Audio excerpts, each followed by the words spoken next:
नमस्कार, आप देख रहे हैं रीवा दर्शन। मैं हूं उपेंद्र द्विवेदी। आइए जानते हैं क्या है आज की प्रमुख खबरें। मॉडल स्कूल में आयोजित की गई दिव्यांगजनों के लिए शिविर, 303 दिव्यांगों की हुई जांच। जय ज्योति सीनियर सेकेंडरी स्कूल में जारी की गई नोटिस। निर्धारित शुल्क से अधिक फीस वसूले जाने को लेकर दी गई है यह नोटिस। पुलिस कस्टडी में अपहरण के आरोपी की मौत। परिजनों समेत कांग्रेसी नेताओं ने पुलिस पर लगाया आरोप। और जिले भर में झोलाछाप डॉक्टरों के आतंक से लोग परेशान। जिम्मेदार स्वास्थ्य महकमा इस ओर नहीं दे रहा कोई ध्यान। इन खबरों को आगे हम विस्तार से देखते हैं।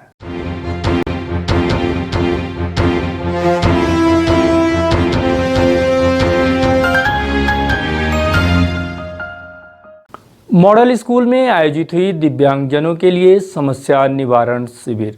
जिला प्रशासन एवं सामाजिक न्याय विभाग, रेड क्रॉस सोसाइटी समेत अन्य भारत सरकार के संगठनों द्वारा यह शिविर आयोजित कर जिले भर के दिव्यांगजनों की समस्याओं का चिन्हांकन कर उनका रजिस्ट्रेशन करते हुए प्रमाण पत्र भी वितरित किए जाने का कार्य शिविर के माध्यम से किया जा रहा है। आयोजित शिविर में 303 दिव्यांगजनों की जाँच की गई है। आयोजित शिविर में रीवा कलेक्टर डॉक्टर इलैया टी स्वयं मौजूद रहे और शिविर की व्यवस्थाओं का जायजा लिया। जिला प्रशासन, नगरीय निकाय तथा एमलको के संयुक्त प्रयासों से मॉडल स्कूल रीवा में दिव्यांगों की जांच का शिविर आयोजित किया गया। शिविर में रीवा नगर निगम तथा गोविंदगढ़ नगर निगम के 303 दिव्यांगजनों की जाँच की गई।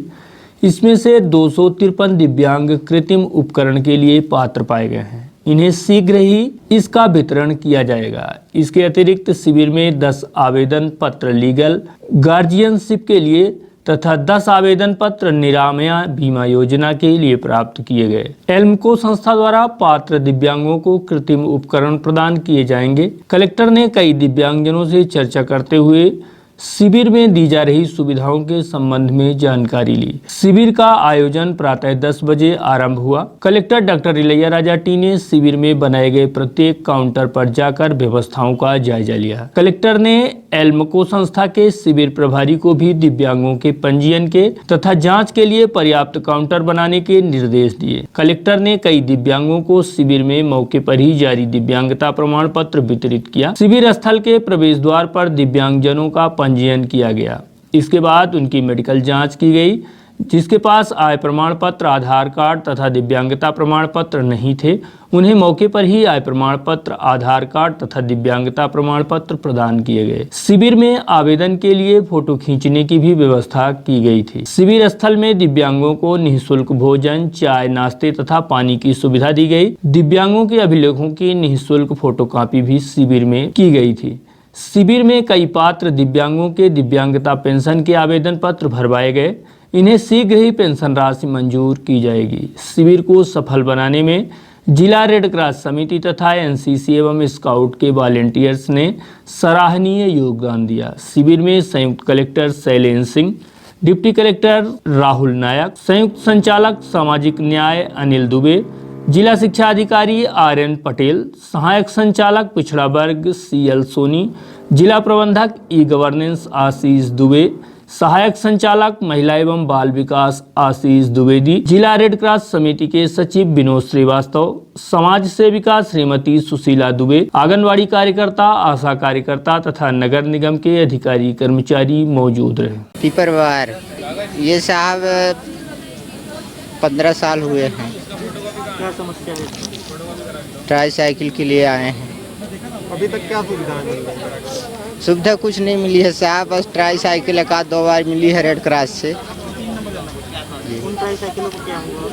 वो सब खत्म हो गया साहब। अभी आवेदन कर दिया है? आवेदन तो अभी नहीं किए हैं।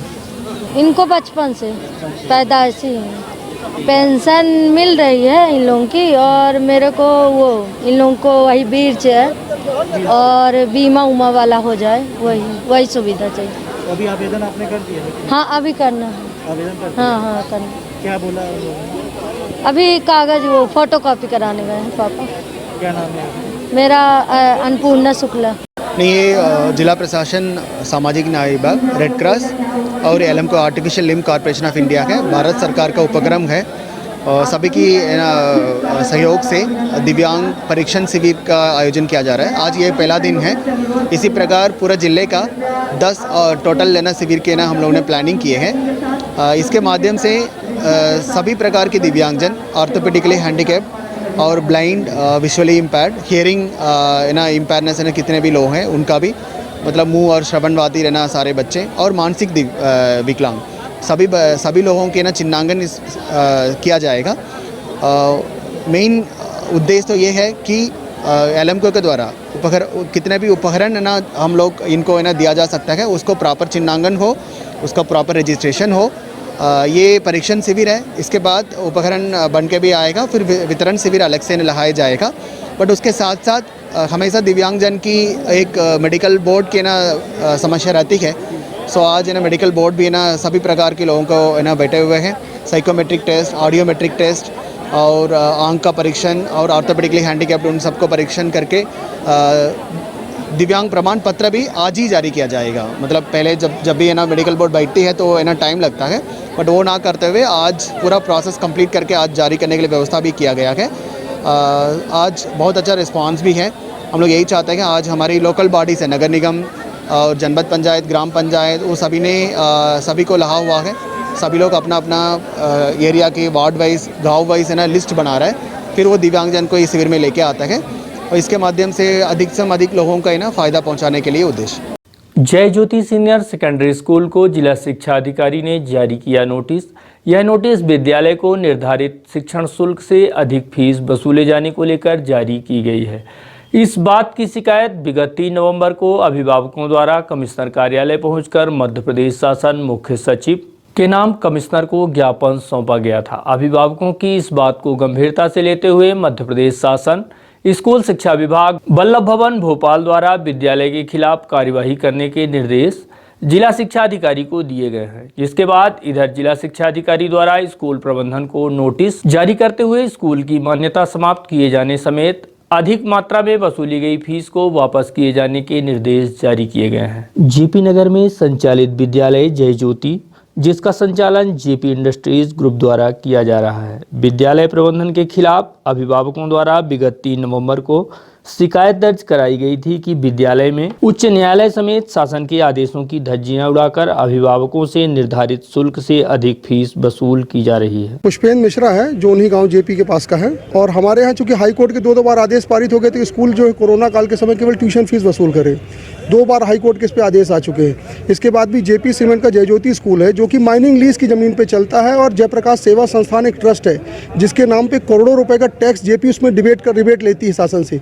इसके बाद भी पूरी फीस, ट्यूशन फीस भी वसूली जा रही है, बाकायदे रसीद दी जा रही है।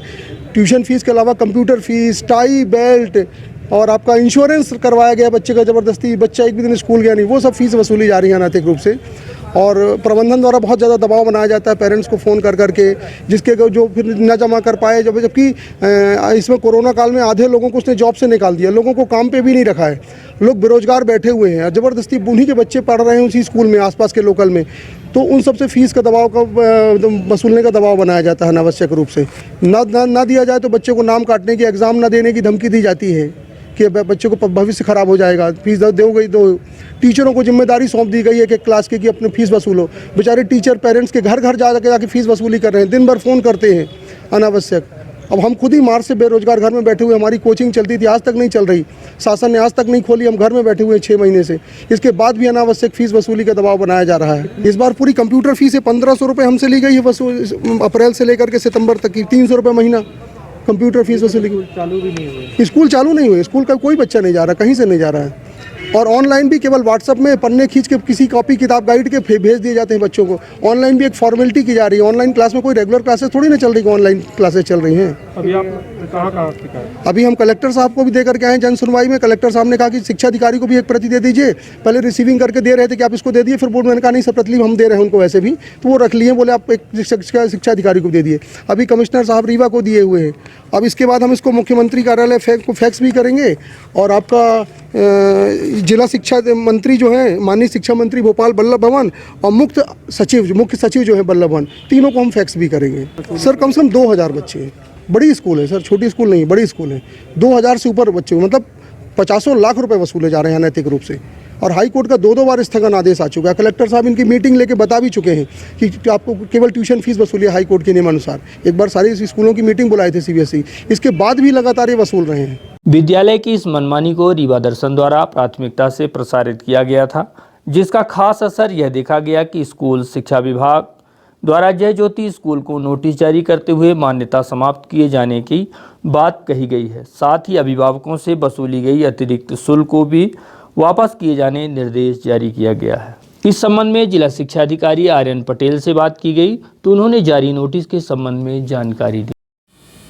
इसमें कुछ गार्जियनों द्वारा ये शिकायत मिली थी कि शिक्षण शुल्क के अलावा भी ये कंप्यूटर शुल्क, डायरी शुल्क और बीमा ये एक्स्ट्रा ले रहे हैं, जबकि शासन का स्पष्ट आदेश है, हाई कोर्ट ने भी उसको माना है कि इस समय केवल शिक्षण शुल्क अलाउ है। तो उस शुल्क से ज़्यादा शुल्क लेने की शिकायत प्राप्त हुई थी, उसको हमने SPN जारी किया है और सारा शुल्क वापस करने के लिए 1 सप्ताह का समय दिया है और उसके बाद उनका जवाब आ जाएगा, तो जैसा होगा उसके बाद कार्रवाई। हाँ, अभी उनसे जवाब पूछा गया था तो उन्होंने एक्सेप्ट किया था कि हमने कुछ एक्स्ट्रा फीस लिया है जिसको मैं समायोजित कर रहा हूँ अन्य शिक्षण शुल्क के साथ। आपको को धमकी मिली थी, नोटिस दिया है उनके स्कूल की तरफ से शिकायत करने के बाद? अब वो अलग अलग चीज़ें हैं।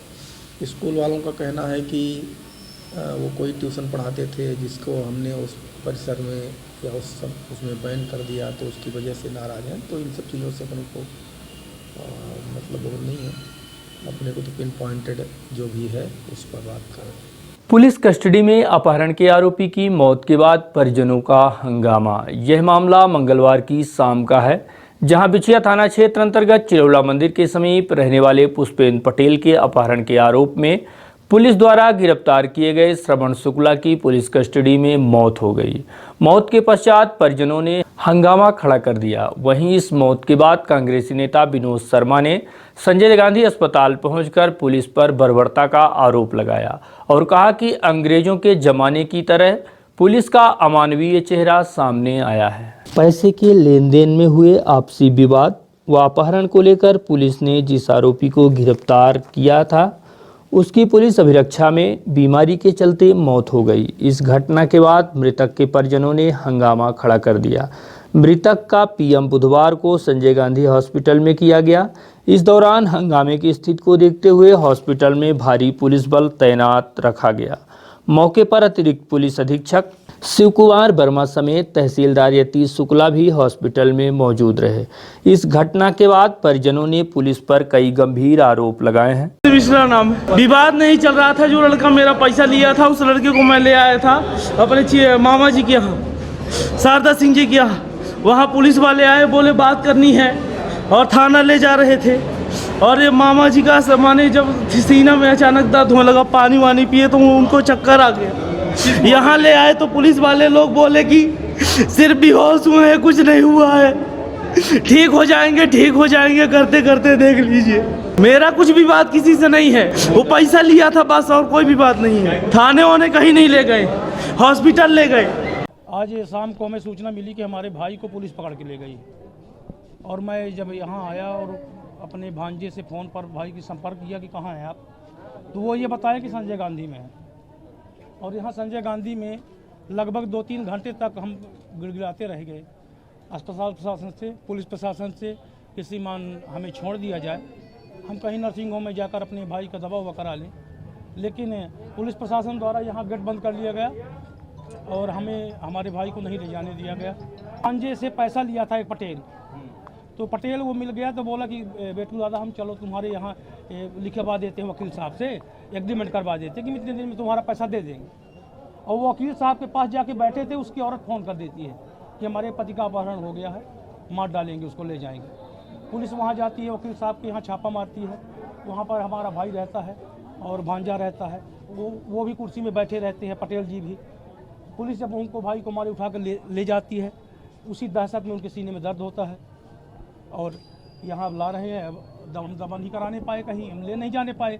हम बहुत लाख कोशिश किए कि अपने भाई को हम कहीं पर नर्सिंग होम पर कहीं भी ले जाएं, लेकिन हमें पुलिस प्रशासन द्वारा रोक दिया गया। तो ठीक थे, वहाँ से आने पर हमको जानकारी मिली सही है, अब रास्ते में क्या हो गया हमको कुछ नहीं मालूम। ये संजय गांधी प्रशासन की है साहब, लड़के देखे हैं, कोई डॉक्टर नहीं देखा है। वहीं मौके पर पहुंचे कांग्रेस नेता विनोद शर्मा ने भी पुलिस की बर्बरता बताया और न्याय की मांग की। पेपर में पढ़ा, आज सुबह उनके परिजनों ने हमको फ़ोन भी किया कि ऐसी ऐसी घटना घट गई। पुलिस कस्टडी में तो पहले तो पुलिस किस प्रकार से उनको लेके गई और फिर पुलिस जब वहाँ पे वकील थे, सब सारी चीज़ें थी, तो बात कर लेनी चाहिए। जैसा कि इन लोगों ने बताया कि उसको मारते हुए लेके आए और इतना ज़्यादा मार दिया कि उन्हीं के उसमें वो अपना दम तोड़ दिया। इतनी गैरत भरी पुलिस तो अंग्रेज़ों की नहीं थी। ये देश कहाँ चला जा रहा है।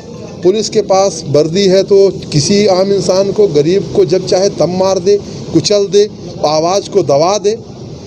चूँकि आप जानते हैं कि किसी भी प्रकार का अन्याय होता है तो वहाँ हम लोग पहुँचते हैं। तो ये एक बड़ा अन्याय हुआ है, एक किसी के भाई की मौत हो जाना और उसके भाई के मौत के बाद भी उसको इस प्रकार से गाली देना और उसको अपशब्दों का प्रयोग करना, ये बहुत ही गलत है। जुडिशियल जांच में पोस्टमार्टम हो रहा है, मुझे पूरा भरोसा है पोस्टमार्टम में जो रिपोर्ट आएगी वह सत्य की रिपोर्ट आएगी। पर उसके पहले, यदि पोस्टमार्टम की रिपोर्ट के पहले भी पुलिस चाहती व्यवस्था ये होती है कि यदि किसी के ऊपर आरोप लगता है तो उसके खिलाफ FIR करके उसको कस्टडी में लेके जांच शुरू हो जाती है। तो आप इंतज़ार कर रहे हो कि जब पोस्टमार्टम की रिपोर्ट आएगी। चलो, हमें भरोसा है कि पोस्टमार्टम की रिपोर्ट आएगी और जो पुलिस वाले अपराधी हैं वो भी पकड़े जाएंगे और उनको भी उचित दंड मिलेगा। यही हमारा लोकतंत्र कहता है, यही हमें भरोसा। वहीं जब इस पूरे मामले पर SP राकेश कुमार सिंह से बात की गई तो उन्होंने घटना के संबंध में जानकारी दी और बताया कि पुष्पेंद्र पटेल का अपहरण पैसे के लेन देन को लेकर मृतक व इनके अन्य साथियों द्वारा किया गया था, जिसकी शिकायत पीड़ित की पत्नी द्वारा बिछिया थाने में दर्ज कराई गई, जिस पर पुलिस ने श्रवण शुक्ला समेत उनके अन्य साथियों को हिरासत में ले लिया है, जिसमें श्रवण की तबीयत खराब होने के कारण उसे अस्पताल में भर्ती कराया गया, जहां उपचार के दौरान उसकी मौत हो गई।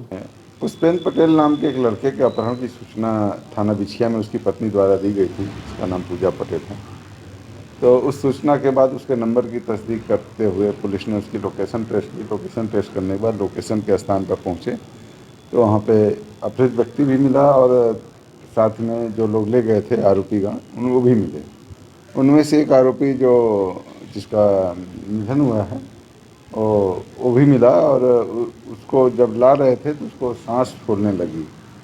तो हो सकता है पुलिस को देख के घबराहट हो या कुछ उसको पहले से प्रॉब्लम हो, तो पुलिस थाने न जाते हुए पहले सीधे अस्पताल गई। अस्पताल जाके उसके इलाज की व्यवस्था किया और इसी दौरान उसकी जो है इलाज के दौरान उसकी डेथ हो गई, जिसकी नियमानुसार जांच कराई जा रही थी। हाँ, इनका पैसे के लेन देन के कारण ही उसको उठाया गया था। उनके वो लोग अपहृत किए थे, आरोप यही लगा था। उसकी उस पर अलग से जांच चल रही है, उस पर अलग से कार्रवाई चल रही है और उसी की प्रक्रिया में सारा घटनाक्रम हुआ। पुलिस ने तत्काल उसको उसके अस्पताल पहुंचाया, विलम्ब नहीं किया पुलिस ने। वहीं इस मसले पर अस्पताल CMO डॉक्टर रत्नेश त्रिपाठी से बात की गई तो उनका कहना है कि अस्पताल में श्रवण शुक्ला को इलाज के लिए लाया गया था, जिन्हें चिकित्सकों द्वारा मृत घोषित कर दिया गया है। कल शाम को 6:30 से 7 बजे के आसपास हमारे पास एक युवक को चिकित्सालय में इलाज हेतु लाया गया था। पुलिसकर्मी के साथ में थे। उसका नाम कमल प्रसाद शुक्ला है और वो मृत अवस्था में लाया गया था हमारे यहाँ। तो जो हमारी कार्रवाई होती है, हमने उसकी सूचना पुलिस को दे दी थी और शव को शव में रखवा दिया और आज पुलिस के द्वारा पंचनामा के उपरांत उसका पोस्टमार्टम के लिए फॉर्म प्रस्तुत किया है कि टीम के द्वारा होना है। तो हमारे यहाँ की टीम जो है वो पोस्टमार्टम कर रही है। नहीं, ये गलत है क्योंकि मैंने आपको बताया कि वो मृत अवस्था में लाया गया था।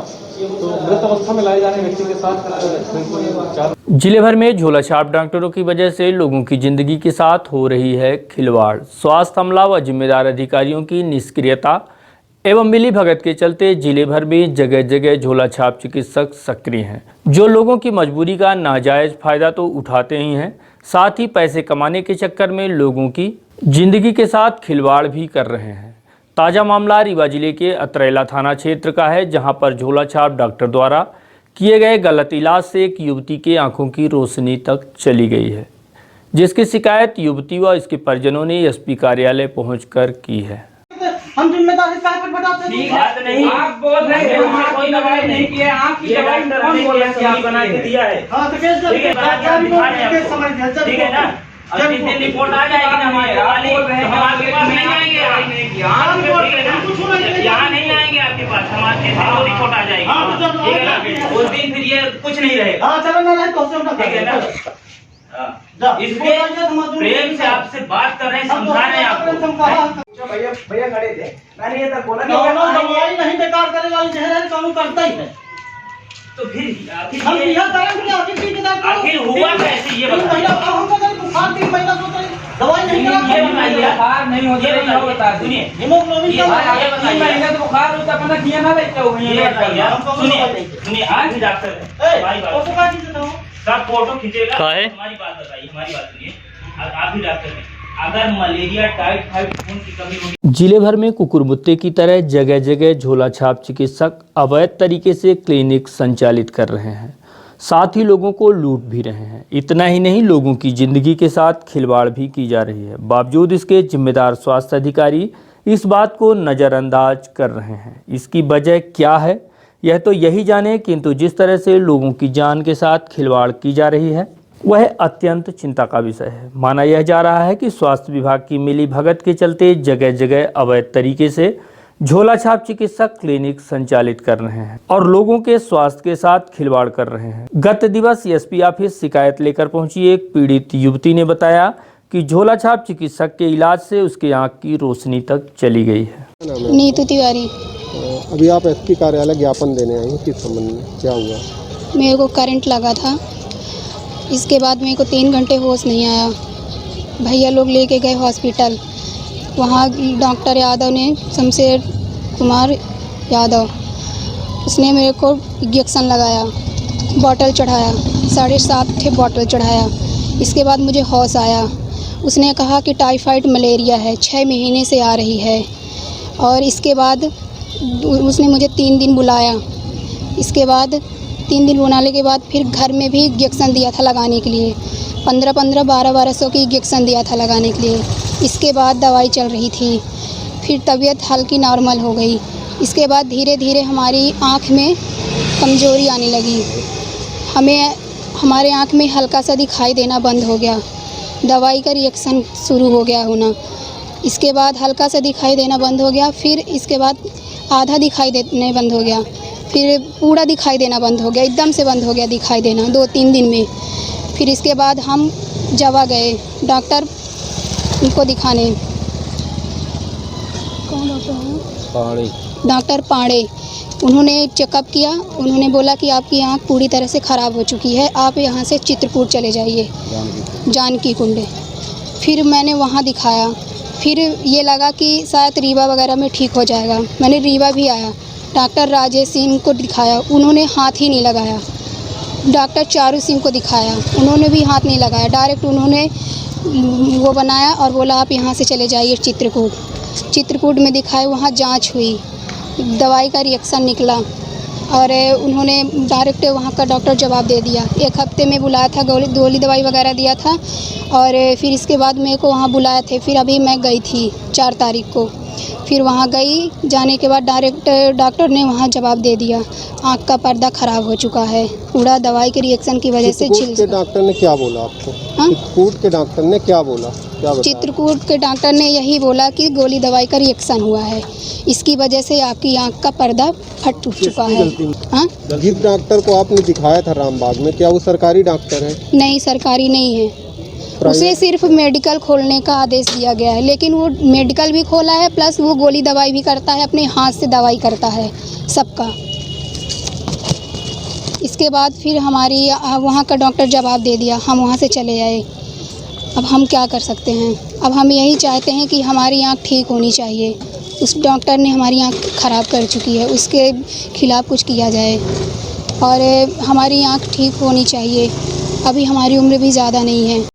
न्यू इंदौर सेव भंडार सुपर बाजार। नवरात्रि व दशहरे के पावन पर्व पर आपके शहर रीवा में सुपर बाजार की एक बड़ी सौगात।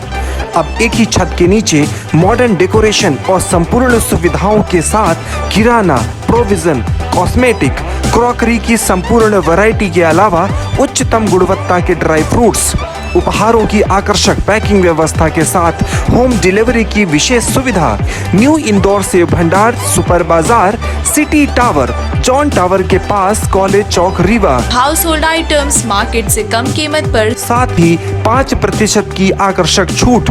New Indore Sev Bhandar super Bazar, city tower, John tower के पास, कॉलेज चौक, रीवा। हमारा मोबाइल नंबर है 9691581527। आपकी सुविधा हमारा कर्तव्य। We value our customers. New Indore Sev Bhandar super बाजार।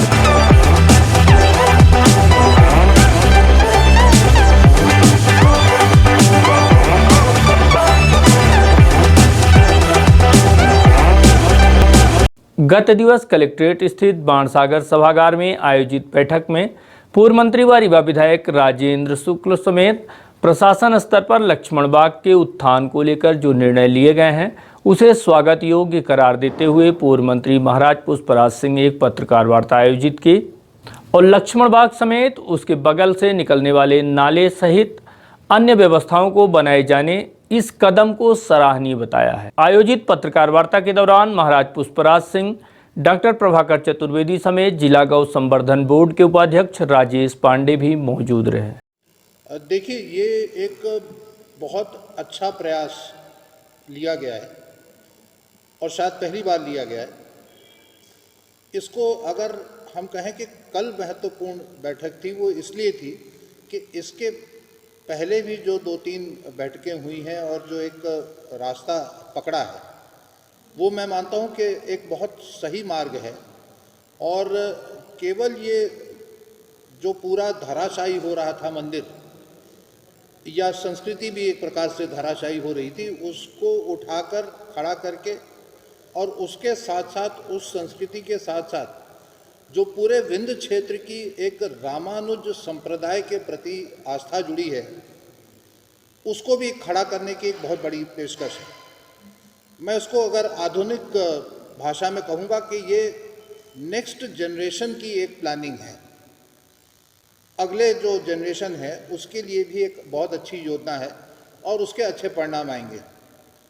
जो कुछ प्रमुख निर्णय हुए, जिसमें माननीय डॉक्टर साहब, हम सब लोग पूर्व मंत्री जी के साथ थे, वो निर्णय ये हुए कि जो हमारी बाहर की प्रॉपर्टीज़ हैं, जैसे पुरी में है, बद्रीनाथ में है, केदारनाथ में है, जोधपुर में है, भारत के लगभग चारों तरफ, चारों दिशा में फैली है, और उसको हम पहले सुरक्षित करें। कहीं पर भी जहां अतिक्रमण है या कहीं गलत उपयोग हो रहा है, उसको ठीक करें। साथ ही साथ जो हमारे विंध्य क्षेत्र में, विशेष रूप से रीवा जिले में, जो लक्ष्मण बाग की बिखरी हुई प्रॉपर्टीज़ पड़ी हैं, जैसे सेमरिया में रखी है, कुछ सिरमौर में भी है, कुछ अन्य जगह पे है, उसको भी हम वापस अपने अंडर में लेके और समिति उससे ये प्रयास करे कि एक अच्छी इनकम आ जाए, उसका भी रख रखाव हो, और साथ ही साथ जो धन का अभाव हमेशा होता है और सारी चीज़ें कहीं ना कहीं से धन के ऊपर आधारित तो होती ही हैं, तो हम उसको सुचारू रूप से, व्यवस्थित रूप से उसको अर्जित करके और फिर से लक्ष्मण बाग की जो खोई हुई प्रतिष्ठा है उसको वापस लाने की कोशिश करें। ये एक निर्णय था। जो दूसरा एक बहुत बड़ा निर्णय हुआ, और मैं मानता हूँ कि आज की परिस्थिति में जहाँ हमने भारत में एक नया कीर्तिमान बनाया कि राम मंदिर का पुनर्निर्माण माननीय प्रधानमंत्री जी के कुशल निर्देश में हुआ और एक दिशा उसको भी मिल गई, और भी बहुत सारे मंदिर। मैं आपको सूचना दे दूं कि अभी हाल मुझे प्रयाग में जगन्नाथ जी के मंदिर के निर्माण समिति का संरक्षक बनाया गया है। उसी प्रकार से हम लोग यहाँ पर भी ये प्रयास कर रहे हैं कि जो पूरे जिला में हमारे मंदिरान हैं उनको हम और बेहतर करें, उनको हम और अच्छे तरीके से निर्मित करें। लेकिन उसमें एक और बहुत अच्छा पक्ष जो डाला गया वो ये डाला गया कि जो हमारा एक नाला है, महाजन टोला से वो नाला निकल के और बिछिया के अपस्ट्रीम में आता है, और उसके कारण जो भगवान का स्नान भी होता है, जो भगवान के यहाँ मंदिरान की साफ सफाई भी होती है, जो वहाँ पर भोजन व्यवस्था, प्रसाद व्यवस्था बनाई जाती है, वो भी उसी गंदे पानी से बनाई जाती है। पूर्व मंत्री जी का जो एक निर्णय था वो मैं मानता हूँ कि बहुत ही सटीक निर्णय था, एक बहुत ही अच्छा निर्णय था, और हम लोग ने सबने उसको बहुत स्वागत करा कि उसको मोड़ के हम बिछिया में बाद में मिला दें, उसको पहले ट्रीट करें, वाटर ट्रीटमेंट करें, और उसके बाद उस पानी को मिला दिया जाए, जिससे लक्ष्मण बाग को साफ जल हम उपलब्ध करा सके। वो मैं मानता हूँ कि शुक्ला जी का एक बहुत ही अभूतपूर्व निर्णय था और वो स्वागत योग्य है, क्योंकि हम अगर वहाँ पर साफ जल देंगे तो एक बहुत अच्छी बात होगी, एक बहुत पवित्र बात होगी, क्योंकि जब हम कहते हैं कि पवित्रो जाते तो वहाँ से ही गड़बड़ हो रहा था, क्योंकि नाले का पानी आ रहा था। तो ये एक बहुत अच्छा निर्णय था। उसी प्रकार से गौशाला के बारे में भी जो कुछ निर्णय हुए वो भी बहुत अच्छे निर्णय हुए।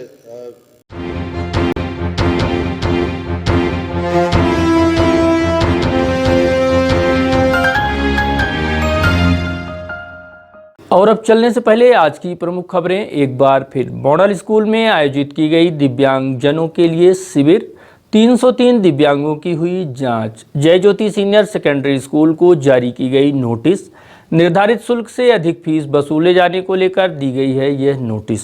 पुलिस कस्टडी में अपहरण के आरोपी की मौत, परिजनों समेत कांग्रेसी नेताओं ने पुलिस पर लगाया आरोप। और जिले भर में झोलाछाप डॉक्टरों के आतंक से लोग परेशान, जिम्मेदार स्वास्थ्य महकमा इस ओर नहीं दे रहा है कोई ध्यान।